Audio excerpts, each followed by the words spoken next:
Бүгін міне сіздермен кездесіп отырмыз. Келгендеріңізге көп рахмет. Сіздің алғаш тұңғыш музыкаңыз дейді. Өзі бұл тұңғыш музыка мен Москвада оқып жүрген кезде осында барлығыңыз жақсы көретін осы СОС Қазақстанның редакторы болған Ұзақ Бағаев деген кісі болды. Сол кісінің өлеңіне жаздым. Оның аты университет, кейін институттегі сосын студенттер әні болып кетті. Бірінші ән сол. Оны Жамал Омар орындаған. Нұр аға,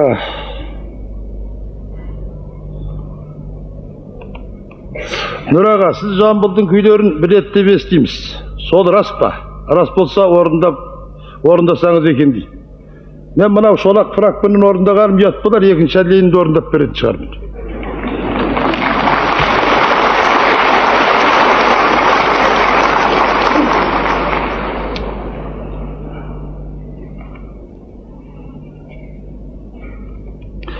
Әрбір әннің өмірге келуіне бір себеп бар шығар дейді. Солардың ішінде жүрегім менің атты ән тарихым білгіміз келеді дейді. Бұл енді жасыратындығы жоқ, кімнің жүрегі ауыратын болса сол түсінеді. Ол әннің тарихы шынында да осында ақын отыр, Тұманбай Молдағалиев.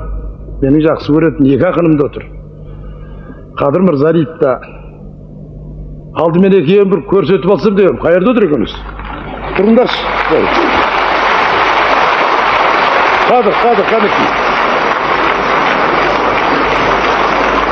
Қадыр, тұрыңшы екеніз. Міне, бұл кісі Қадыр Мырзалиев болады.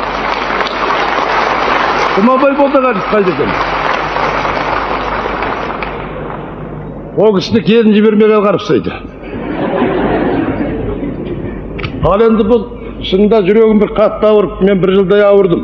Осы өз жүректі бәрімізді өзіміз ауыртамыз ғой. Осы отырған адамдардың көбісі де сол ана келіндерге, жеңгейлерге жек көрішті болатын себептер. Бірақ қазір мынау жүректің ауруына байланысты барлығы да жақсы болғаннан кейін айтып отырмын шынымды. Әйтпесе ол кезде айтуға болмайды. Сонда сол жауырып жатып жаздым. Сөзін жазған Тұманбай Молдағалиев. Жандарыңыз ауырып, жүрегіңіз ауырған кезде сіздерден шығарасыздар.